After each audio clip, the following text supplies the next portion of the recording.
Amen. Blessed morning po sa ating lahat. Bago po tayo tuluyang mag-relax, to sit back, and i-enjoy natin this morning as we study the Word of God, as we heard the message of God to each and everyone. Can I invite everyone to stand?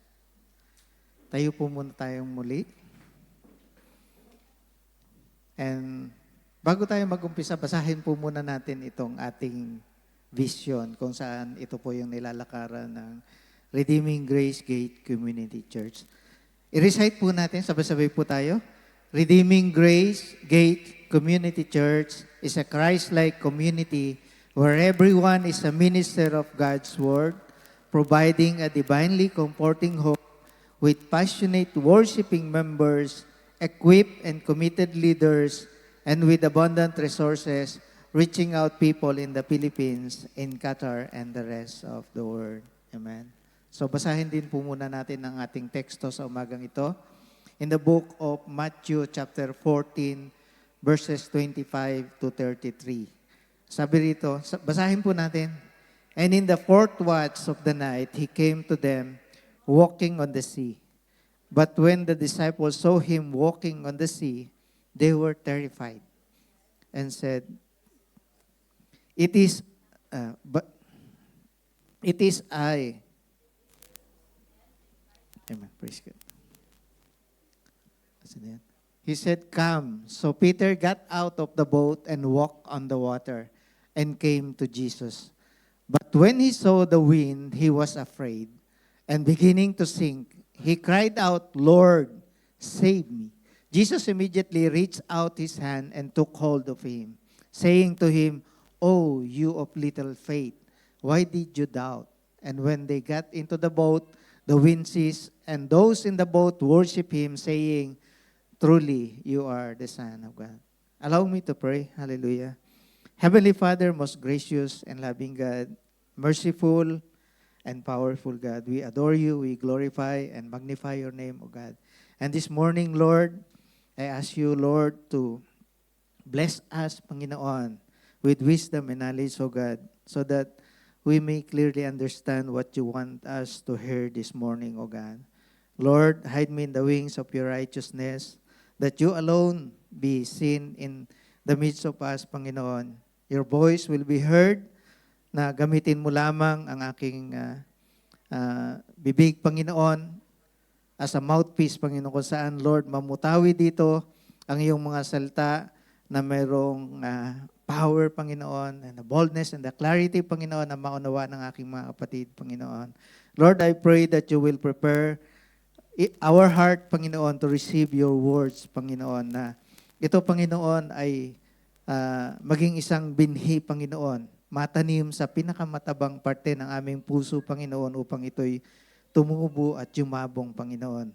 At ito'y, Panginoon, ay maging gabay namin sa aming araw-araw na buhay, Panginoon. Lord, bless each and everyone today, Panginoon, as we heard your message, Panginoon, na ito, Panginoon, magbigay ng encouragement sa buhay ng bawat isa. Dalahin ko po, Ama, na ang iyong banal na Espiritu ang tuluyang magturo sa amin, ang magbigay ng katalinuhan, Panginoon, kaalaman, Panginoon, at higit na pangunawa, Panginoon, sa mga bagay, Panginoon, na nais mong ipabatid sa amin this morning, O God. And I pray, Lord, that you will protect us in this place, O God, against the work of the enemy, Panginoon, O God. At ang gawain ito ay maging isang matagumpay. Salamat po, O Diyos.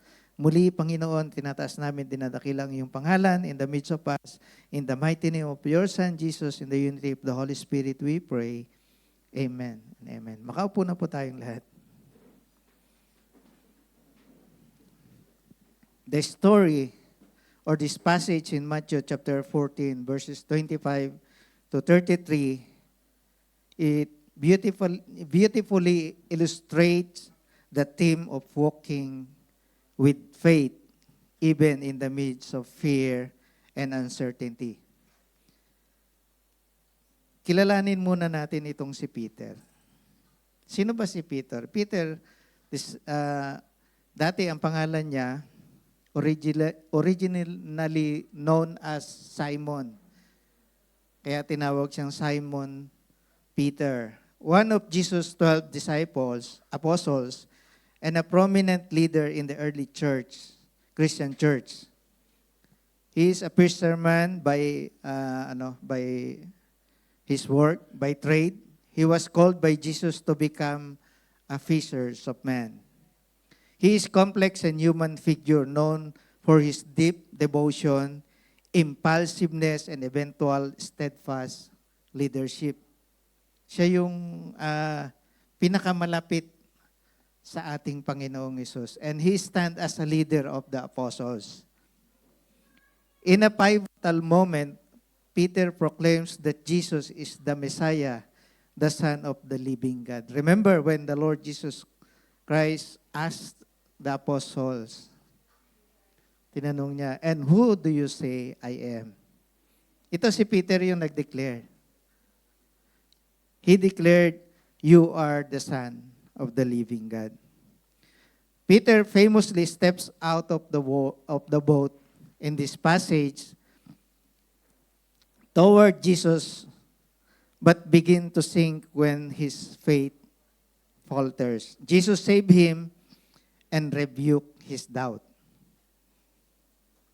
On the other story, Jesus arrests Peter, denies him 3 times. But after that, he was commissioned to a greater purpose. And that time, following the resurrection of the Lord Jesus Christ, and appeared to Peter by ask him 3 times, do you love me? Jesus restores him to the ministry. He then commissions Peter to feed the sheep. After Jesus' ascension, Peter delivers a powerful sermon on the day of Pentecost, leading to the conversion of about 3,000 people and signaling the birth of early Christian churches. Now, in his faith, bago siya ma-commission after the death of our Lord Jesus Christ, kita natin si Peter still meron siyang on the life of Peter, kahit na sa gitna ng bagyo or ng unos, nandun sila sa dagat, ipinakita ni Peter yung kanyang pananampalataya sa Panginoon. Before that, the story begins before water walking happens. We see one of the most famous miracles where the Lord Jesus Christ feeds the 5,000. So ito yung after ng feeding of the 5,000, saka nangyari na hinayaan niya yung mga apostles na mag-sail sa dagat at naiwan siya doon. And that goes the stories na in early morning, it was dawn already, na andun yung kalakasan ng bagyo sa laot. Merong storm in the sea wherein na naglalakbay yung mga apostles. Ito nga, nangyari na nakita nila ang Panginoong Hesus na lumalakad sa ibabaw ng tubig. Have you seen a ghost? Early days, naniniwala na sila sa ghost, no? Nowadays, in the Philippines, there are so many ghosts. Alam nyo na yan, di ba? Ghost project. It was revealed nowadays that it is indeed, the ghost is true. At inire-reveal na.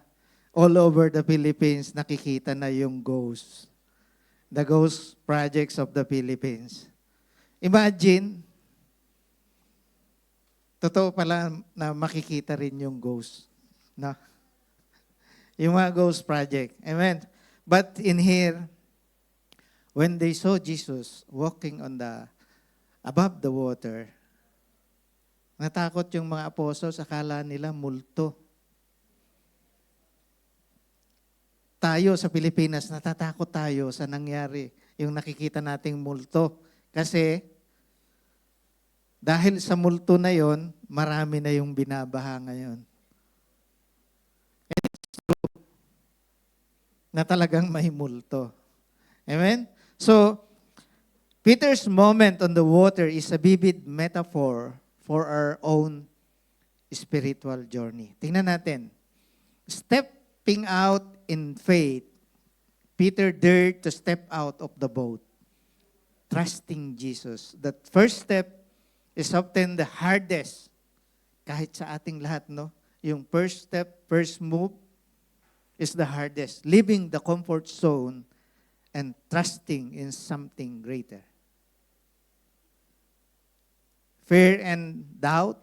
When Peter noticed the wind, his fear overtook his faith. It's a reminder that distraction and challenges can shake our confidence, and it is common to all. Yung baby, di ba?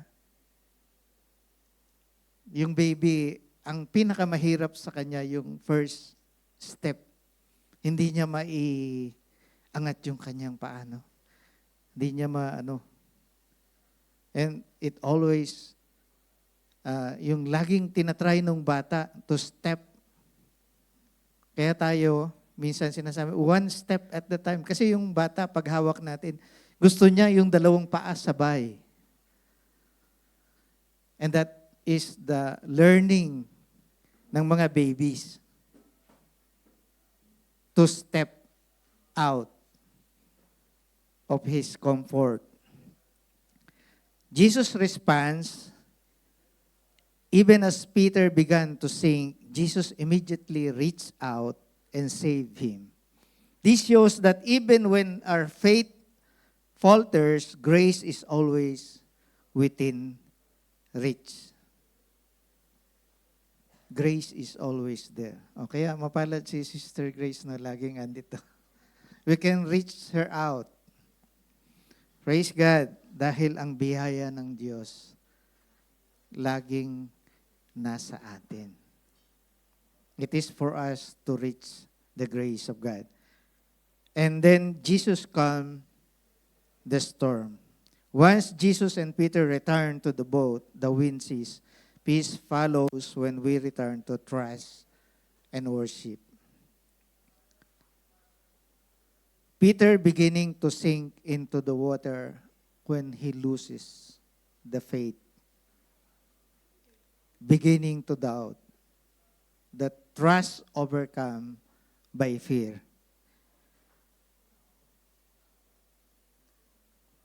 In 2 Corinthians chapter 5 verse 7, sabi doon, for we walk by faith, not by sight. The next slide says, walking by faith means walking decision and living life based on God's word and promises. Walking by faith means to trust in God's promises and guidance. Nasaan na tayo ngayon with our faith? Are we walking with our faith in Christ? Trusting in God's plan and timing, even when our current situation seems uncertain or challenging. This concept emphasizes believing in God's word and promises even when visible fruit is lacking. Ultimately, it is about aligning on one's life with faith, trusting that God is working behind the scene. Peter walking in the water may happen to each and every one if we have faith, if we will walk with faith in God. Kaya natin yun, di ba? Si Peter nga, tinawag ng Panginoon. And he was able to walk above the water. Peter initially walks on the water towards Jesus. Tayo, minsan ganun din, lumalakad tayo. Tinawag tayo ng Panginoon. Naranasan nating lumakad above the water. Kaya lang, tulad ni Peter, when we saw the storm beside us, when we experience problems, when we experience trials, we sink because our faith overcomes by fear. Our trust overcome by doubt. Am I going to survive? But look now, where are we? Still surviving, amen? Hindi nga lang 3 beses kumain sa isang araw. 6 pa. May in between breakfast and lunch, may merienda. In between lunch and dinner, may merienda. After ng dinner, may midnight snack pa.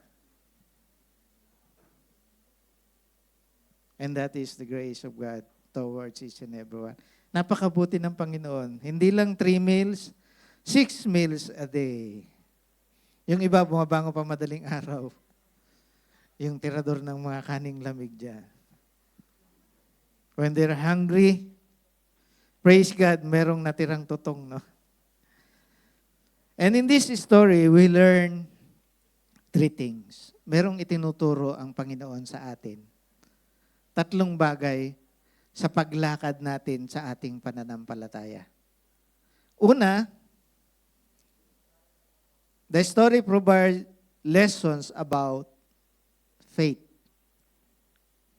Matthew 17:20, He said to them, because of your little faith, for truly I say to you, have faith like a grain of mustard seed, you will say to this mountain, move from here to there, and it will move, and nothing will be impossible for you. Faith is simply taking the next step. Katulad ni Peter, yung kanyang maliit na pananampalataya sa Diyos took him to step outside the boat and walk on the water. Peter was doing just fine when he was focused on the next step, and got into trouble when he lost sight of his next step. What next step has Jesus asked you to take? Today, the Lord wants us to have a life of faith. Kahit isang hakbang lang ang gawin natin.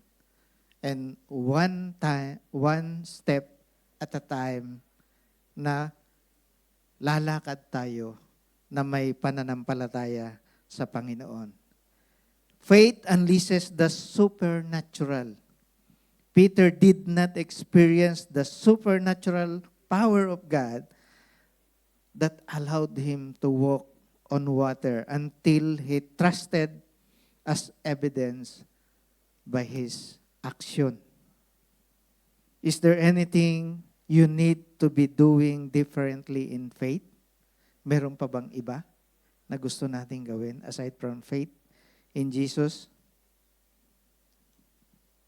In Romans 10:17, ang sabi doon, faith comes from hearing, and hearing through the word of Christ. Gusto nating ibahagi ang salita ng Diyos sa ating mga mahal sa buhay. Sa ating kapatid, mga pamangkin, tiyuhin, tiyahin, lolo at lola, kung buhay pa sila, sa mga kaibigan natin. Gusto rin natin silang magkaroon ng pananampalataya, right? And here it is, ang sabi ng Romans 10:17, so faith comes from hearing, and hearing through the word of Christ. Paano sila magkakaroon ng pananampalataya sa Panginoon kung hindi sila makakarinig ng salita o ng mabuting balita ng kaligtasan mula sa Panginoong Hesus. It is our call as a Christian to step out and preach the gospel. Una sa ating pamilya, our own Jerusalem. And doon sa Judea, sa ating mga kapitbahay. And even in Samaria, even sa ating enemies. Hindi natin kakilala or ibang lahi. If we have the opportunity, we have to share the gospel of salvation to them. Sabi ng James 2:14, faith without works is dead. What good is it, my brothers, if someone says he has faith but does not have works? Can that faith save him? Ano sa palagay niyo? The Bible says, faith without work is dead. Remember, the demons, naniniwala din sila. Nanginginig pa nga sila eh. They have faith in the Lord.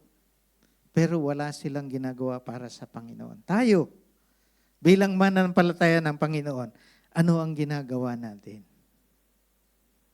Ano ang ginawa natin para sa Panginoon?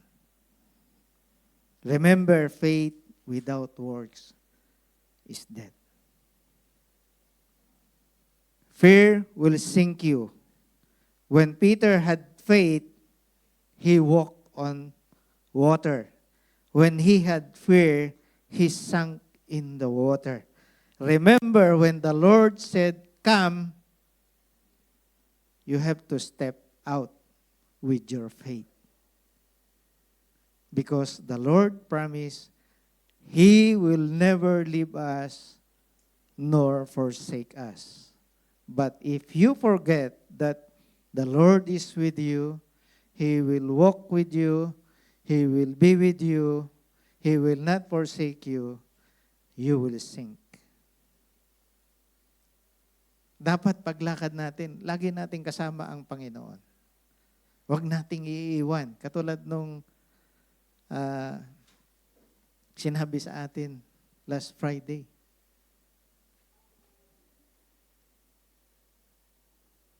Anong sabi ni last Friday? Christian, praise the Lord pag nasa loob ng simbahan. Paglabas, nung palang prayer meeting, paglabas ng simbahan, erase the Lord. See you next Friday.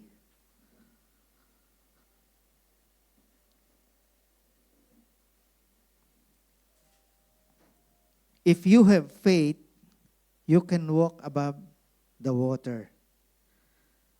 Look for Jesus and keep looking to Jesus.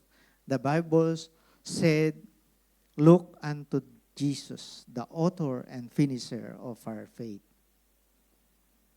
Doon lang tayo magpo-focus sa Panginoong Hesus.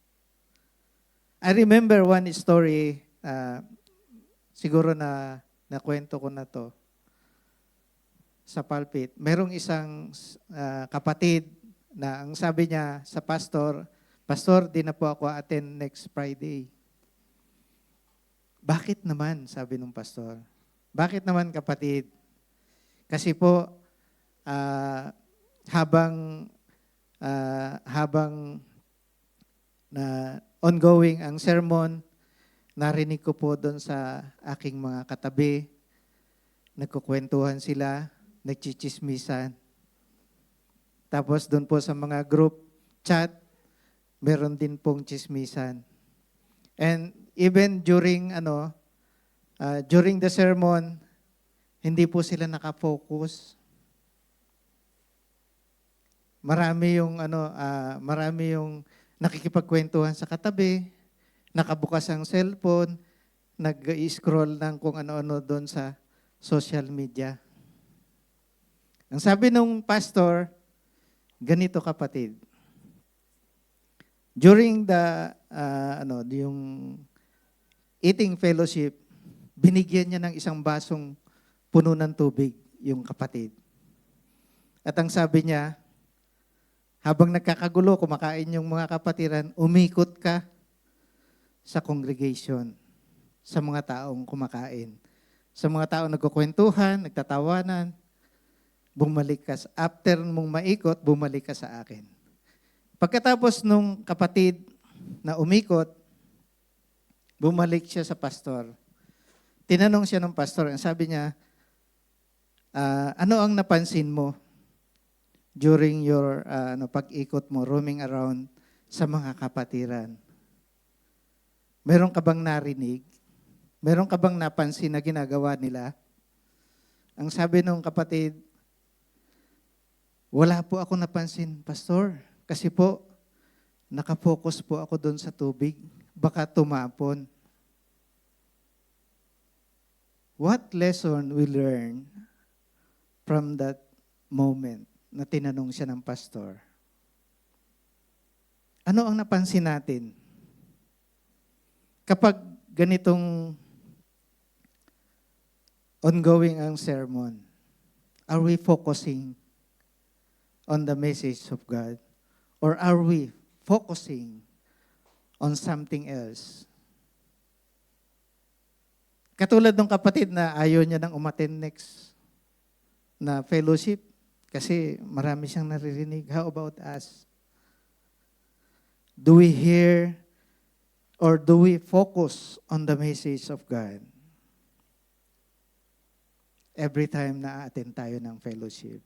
Or we have something in mind. O maraming naglalaro sa ating kaisipan. Ang sabi ng ating Panginoon, come. With our little faith, we step out. But when we step out, we keep looking on to Jesus. Dapat nakafocus tayo sa Panginoon. Hindi sa kung ano paman. Along the way, sa ating ministry sa Panginoon, maraming obstruction, maraming hindrances, maraming mangyayari that will misalign us kung saan tayo nakafocus. Yung mga obstacle na nangyayari sa atin, sisiw lang yan sa pinagdaanan ng Panginoon. Kaya tinuturo sa atin, with faith, we can walk on the water. Amen po ba doon? Amen. Like Peter, when he have even a little faith, nakalakad siya sa ibabaw ng tubig. Ganon din yung sinabi sa atin kanina that yung mountain of fear na nandito sa puso natin, when we have this little faith in the Lord Jesus Christ, it can be removed. It can be moved. Sabi ng Bible, if you have this mustard seed-like faith, napakaliit, pero kaya mong sabihin sa isang bundok ng takot, ng problema, ng suliranin, ng doubt, it will move from there. From here to there, it will be moved. Yan ang pangako ng Panginoon. If we have this faith in the Lord. Amen? So, pangalawang lesson we learn from the story is about obedience. Amen? We learn obedience. Romans 5:19, for us, by the one man's disobedience, the many were made sinners. So by the one man's obedience, the many will be made righteous. You remember the story of Adam and Eve? By one man's disobedience, minana natin yung mga kasalanan. Amen? But because of one man's obedience, even to the point of death. And who is that? The Lord Jesus Christ that made us righteous in the sight of God. Yung obedience na gustong ituro sa atin ng Panginoon. It requires us to step out of the boat. Alamin natin, ano ba yung situation natin? What boat are you in right now? Is it shaking? Maalon ba yung pinagdadaanan ng sinasakyan nating bangka? O ito ba'y pinasok na ng tubig at the moment na it start to sink? Or andun ba tayo sa boat na smooth sailing? Walang bagyo, walang alon, naglalakbay tayo. Sarap ng buhay, hayahay lang. We like comfort. We like safety. And most of all, we don't like bad things happening. But we often overinflate our desire for these things. Sometimes the Lord Jesus will going to ask us to take a risk and trust.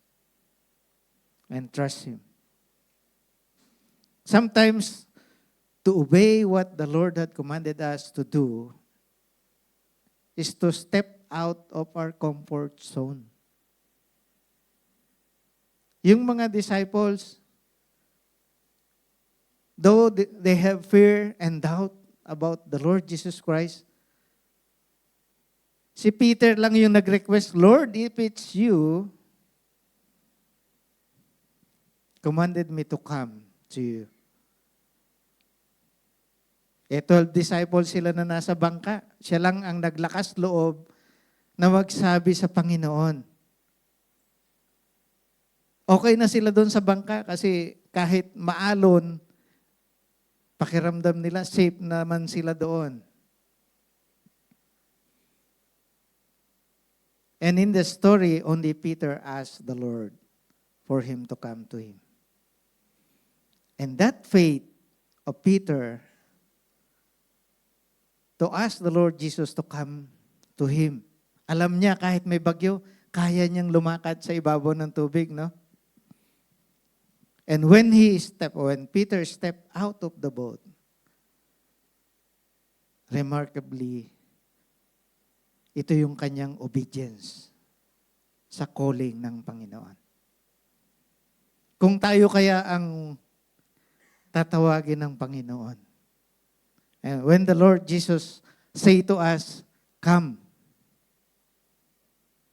kaya ba nating i-step out yung ating mga paa in the middle of the storm? Kaya nating sundin o pumunta sa Panginoon even in the midst of a storm? Sometimes you have to step out of the boat, just like Apostles Peter. Sometimes we step out of the boat, then overcome by fear. Without faith, we cannot obey God. It works side by side. Hindi mo masusunod si Lord kung wala kang pananampalataya sa Kanya. You might stumble, but you won't drown. Just like Peter, when he obeyed God and have faith in Him, the Lord Jesus was there with him, ready to serve. Hindi nagdalawang isip ang Panginoon when He saved Peter from drowning. Andun lang siya. Inabot lang niya si Peter and they got on the boat together. So tayo, Minsan, andyan na ang Panginoon. Ang nangyayari, we're droning, still we do it by ourselves. Gumagawa tayo ng kaparaanan para umalis doon sa sitwasyon. We forget the Lord Jesus, but we remember as our last resort. Kaya pa naman. Dapat ang first thing na ginagawa natin is to ask God. To ask the Lord Jesus Christ. Pray that we will overcome whatever circumstances happen in our lives. Dapat lagi nating priority ang Panginoon because of our faith. Remember, small faith can do supernatural things in our lives. Romans 15:18 says, "For I will not venture to speak of anything except what Christ has accomplished through me to bring the Gentiles to obedience by words and deed. Obey God for His glory." Obey the Lord Jesus Christ to show our obedience to Him. We are blessed. Why? Salvation belongs to the Jews. But God is merciful. God is so gracious towards us. Hinayaan niya na mapunta sa atin, we as a Gentiles, the salvation that is before designed for the Jews. Pasalamat tayo, matigas ang ulo ng mga Hudyo. Napunta sa atin ang kaligtasang kaloob ng Panginoon. Ang sabi rito, to bring the Gentiles to obedience. And because of our faith, and we obey God. This morning, I know, when we obey God, we are here in this place because we obey God. And allow us to hear His message this morning. Hebrews 5:8, ito yung pinakamagandang example na ibinigay sa atin ng Panginoon. Although He was a son, He learned obedience through what He suffered. Siya yung anak ng Diyos, the begotten Son of God, who suffered for us to learn obedience. Tayo pa kaya hindi na nga natin napagdaanan yung mga bagay na pinagdaanan ng Panginoon. Suffering on the cross. Paano pa yung shame before the crucifixion? And because of His stripes, we've been healed. Kung napanood nyo yung the Passion of Christ, grabe. Grabe ang pinagdaanan ng Panginoon. And because of His obedience, He suffered too much para sa ating kaligtasan. And remember the story about Daniel, Shadrach, Meshach, and Abednego? Disobedience to the king, to the present king of Babylonian, Nebuchadnezzar. But obedience to what God had commanded them to do. Do not bow down on the idols. To worship God alone. So itong si Daniel, if you will read Daniel chapter 3, what happened to him? Isinumbong siya nung mga malapit sa hari na hindi siya sumusunod. Hindi siya nagbabaw doon sa pinatayong estatwa ni Nebuchadnezzar. Nagalit itong si Nebuchadnezzar. Kasi binigyan niya ng decree. Alam naman natin na kapag utos ng hari, hindi nababali, no? And dahil nainggit sila kay Daniel, sinumbong nila si Daniel. Si Daniel, hindi sumusunod sa pinag-uutos mo. Hindi siya lumuluhod, hindi siya yumuyukod sa iyong estatwa. Pinatawag siya at ang kaparusahan, itapon siya sa lion's den. What happened? Miraculously, hindi man lang siya ginalaw ng mga lions doon. Ang daming lions doon sa lion's den. The Lord closed the mouth of the lions during Daniel's stay. And even sa kanyang mga kaibigan, si Shadrach, Meshach, and Abednego, ganon din yung ginawa nila. Hindi sila sumunod sa decree ng hari. Ang parusa sa kanila, itapon sa pugon. At pinalakas pa yung pugon 100 times from the normal. What happened? Nung sinilip, nung bantay yung pugon, nasunog siya nung binuksan niya yung pintuan.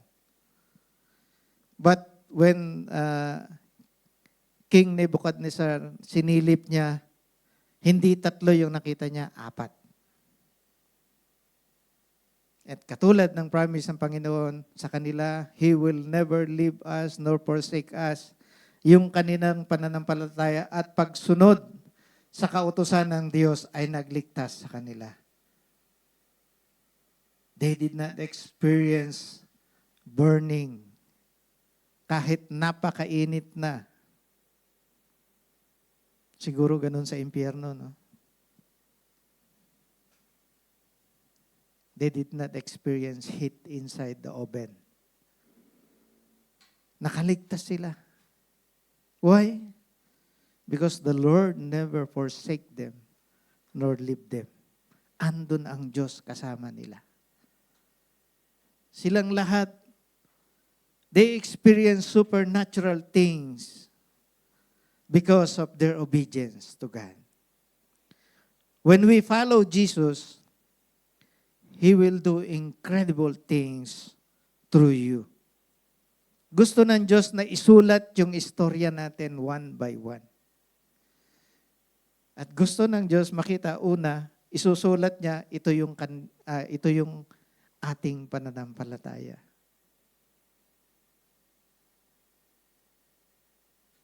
When the Lord write our stories, the Lord wants us to see your faith, your obedience, and ang susunod yung trust na gustong isulat ng Panginoon sa ating buhay.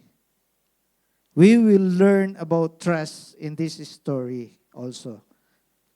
When we see storms, we doubt and start to sink, like Peter.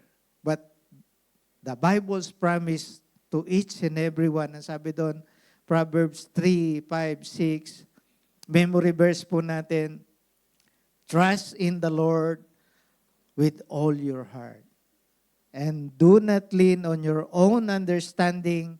In all your ways, acknowledge Him, and He will make straight your path.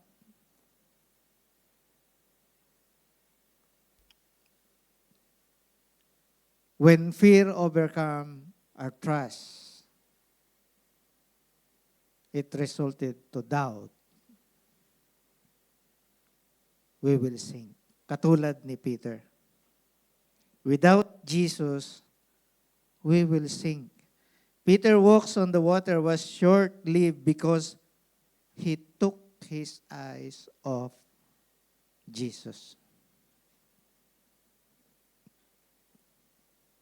Tayo, when our focus removed from the Lord Jesus Christ at na-focus tayo on the other things or the things within us, madiderail din tayo. Our faith will weaken. Our fear will overcome our faith. Doubt overcome our trust in the Lord. And it will result to disobedience. because of the things happening to us. Peter learned an important lesson that day that we should not ignore. When we take our eyes off Jesus, the storms of life will quickly overcome us. When Christians stop looking to Jesus, they quickly sink. They get sucked into temptations. They get overwhelmed by life. They forgot who's in control. Life is full of storm. Big storm will destroy us. Unless you keep your eyes on Jesus, with Jesus you cannot only endure, you can walk on water above the storm if you keep your eyes on Jesus. Remember, nung naglalakad si Peter, di ba? Hindi naman ganun yung distance nila sa Panginoong Hesus eh. Malayo ang Panginoong Hesus. Hindi nga nila nakilala, tinawag nga nilang multo, di ba? It's a ghost.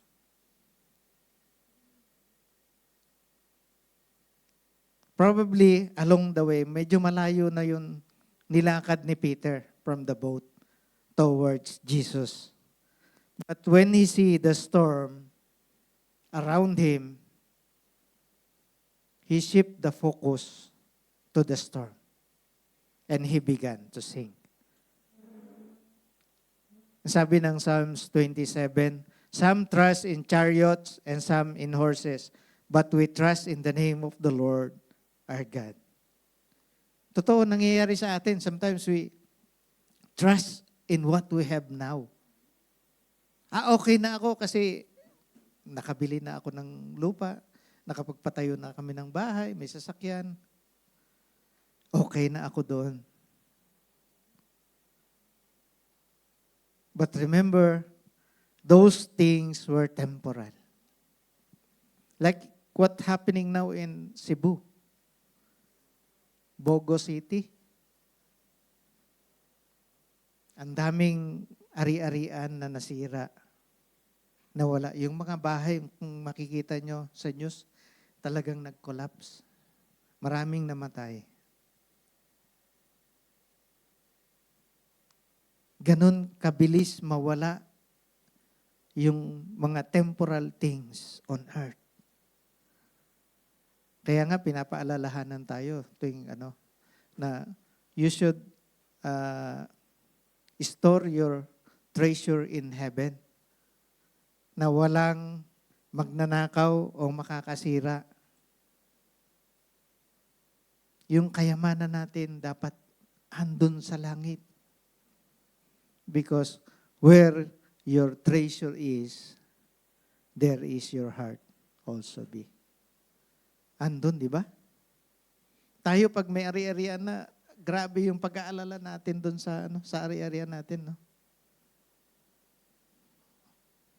But the Lord teaching us that we should not trust in chariot or in some horses, but we trust in the name of the Lord our God.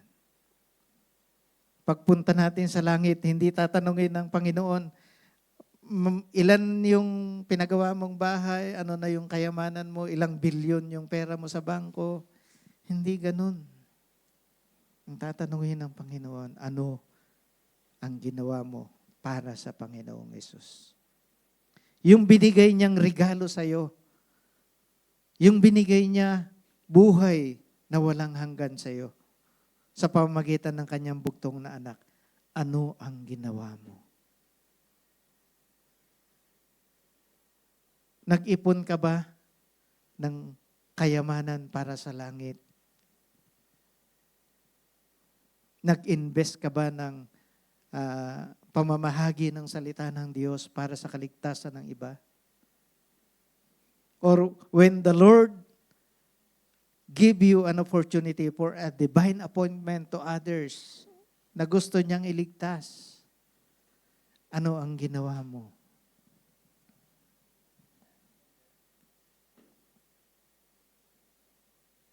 It is the Lord who make us able to produce wealth. Let not wealth be our Lord. Ang sabi nga ng Bible, di ba? The love of money is the root of all evil. Money is good, hindi yun evil. But yung sobrang pagmamahal sa kayamanan ay ugat ng lahat ng kasamaan. Sabi ng Isaiah 26:4, trust in the Lord forever. For the Lord God is an everlasting rock.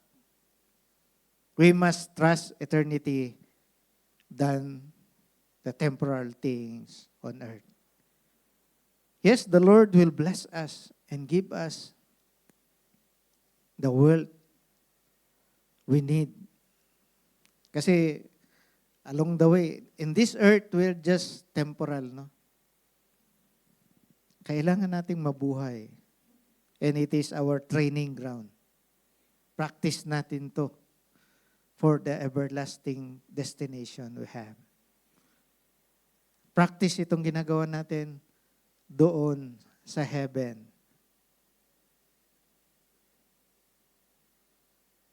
In heaven, everyday na yung ganitong pagtitipon. Here, every Friday lang. Practice. So, practice to make us permanent. The citizen of heaven. Amen? Maybe the most important lesson from Peter, walking on water, is our response to the power of Jesus. When we encounter Jesus, we should worship Him. Matthew intentionally highlights this moment because that's the point. This story was not about Peter's faith or lack thereof. Ultimately, it was about the power of Jesus to do miracles in each and everyone's lives and save us from the storm to avoid sinking because of our obedience and trust in Him. Our faith make us in the presence of God. A response to Jesus Christ should be the same as the disciples. When we encounter Him, it should be bring us to a place of worship. Let me read to you again. When they got into the boat, the wind ceased, and those in the boat worshiped Him, saying, truly, you are the Son of God. Tayo po tayong lahat.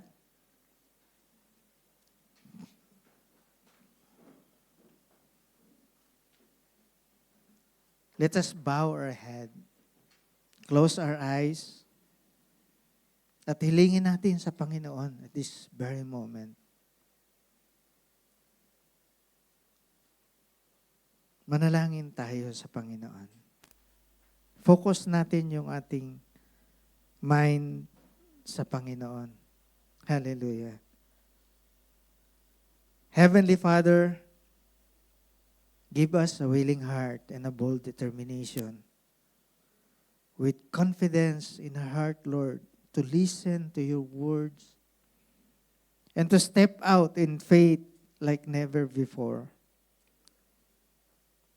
Give us the courage to do your will. And as we walk with faith in you, empower us by your word with boldness and clarity so that whenever we speak to our loved ones and friends, to our co-workers, housemates, about what you have done on the cross that saved us, and to share the gospel of salvation to them. Lord, prepare our hearts. Prepare their hearts as we share your words to become a fertile soil so that your words, the gospel of salvation, be planted in it. When you allow us to a divine appointment to the one you will save, Lord, anoint our lips to speak the truth, your words, so that they will be encouraged and put their faith in you, O God.